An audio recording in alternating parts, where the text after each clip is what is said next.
12वीं सदी के हिंदुस्तान में एक नई कहानी लिखी जा रही थी। एक तरफ जंग और सियासत के अंधेरों के साए छाए हुए थे, जहां ताकत और खौफ का राज था।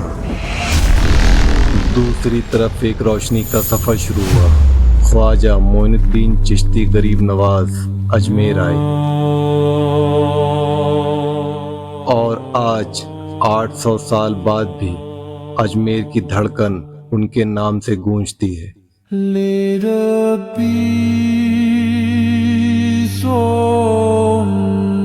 ख्वाजा गरीब नवाज सन 1141 ईस्वी में ईरान के सिस्तान इलाके के चिश्त गांव में पैदा हुए।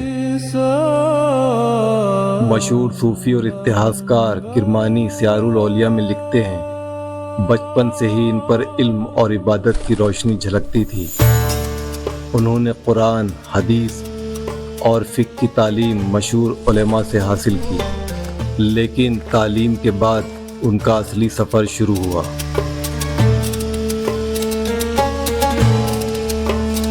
इतिहासकार निज़ामी अपनी किताब ताजुल मासिर में लिखते हैं, उन्होंने बगदाद, खुरासान और मदीना तक का सफ़र किया। वहीं हज़रत उस्मान हारूनी रहमतुल्लाह अलैह के हाथ बैत की और चिश्ती सिलसिले से जुड़े।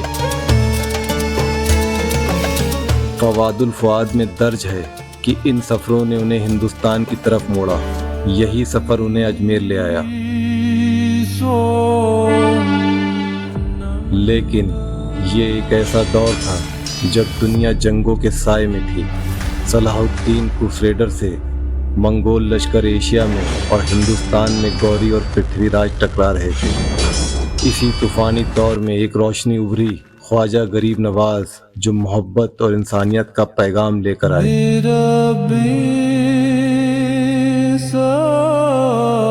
सन 1191 ईस्वी में वह हिंदुस्तान पहुँचे।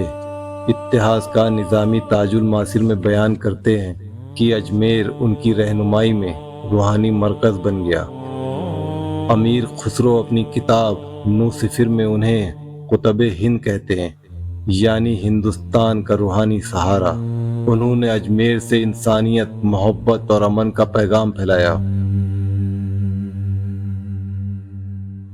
इतिहासकार हरबिलास सारदा की किताब अजमेर हिस्टोरिकल एंड डिस्क्रिप्टिव और सूफी इतिहासकारों के मुताबिक शुरुआत में ख्वाजा गरीब नवाज की मज़ार बहुत सादी और कच्ची थी।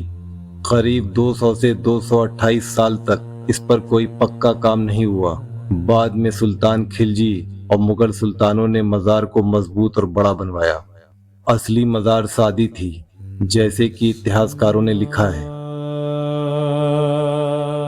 मगर वक्त गुजरने के साथ मुगल सल्तनत की नजरें भी इसी मकाम पर पड़ी।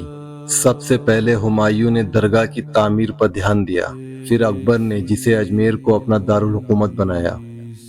इतिहासकार निज़ामी ताजुल मासिर में लिखते हैं, अकबर हर साल पैदल सफर कर अजमेर आते थे। अकबर ने यहाँ मस्जिद, दरवाजे और इंतजामात का सिलसिला शुरू किया।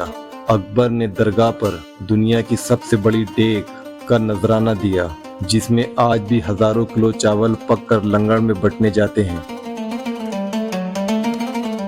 अकबर ने अपनी सियासत में सुलह कुल, यानी सबके लिए अमन और इंसानियत का पैगाम यहीं अपनाया। सुलह कुल ने हिंदुस्तान में एक ऐसी रूहानी और सियासी जमीन तैयार की जो सबको साथ लेकर चलती थी। और अकबर के बाद जहांगीर ने और शाहजहां ने भी अपनी निशानियां छोड़ी। जहांगीर ने मार्बल हॉल्स और बागात का इजाफा किया। शाहजहां ने संगमरमर का गुंबद बनवाया, जो आज अजमेर दरगाह की पहचान है। और औरंगजेब आलमगीर ने अजमेर दरगाह के अंदर एक मस्जिद बनवाई थी, जिसे संदली मस्जिद कहा जाता है। इस तरह मुगल बादशाहों ने अपनी मोहब्बत और ईमानदारी से अजमेर दरगाह को संवारा। सदियां गुजर गईं, मगर अजमेर की दरगाह आज भी इंसानियत और मोहब्बत का पैगाम दे रही है। हजरत ख्वाजा गरीब नवाज की वफात की तारीख जॉर्जियन कैलेंडर के मुताबिक 15 मार्च 1236 है, जो हिजरी कैलेंडर में 6 रजब 633 हिजरी के बराबर है। یہ تاریخ مختلف اوتھینٹک سورسز سے تصدیق شدہ ہے، جیسے کہ اجمیر شریف کے official records, Islamic historical accounts اور انسائکلوپیڈیا ریفرنسز۔ انہوں نے اپنی زندگی کا آخری وقت اجمیر میں گزارا اور وہیں دفن ہوئے۔ خواجہ غریب نواز کی کہانی اسکول اور کالج کی کتابوں میں ملتی ہے۔ صوفی ٹریڈیشنز میں ان کا نام بہت مشہور ہے، خاص کر اجمیر درگاہ کے لیے۔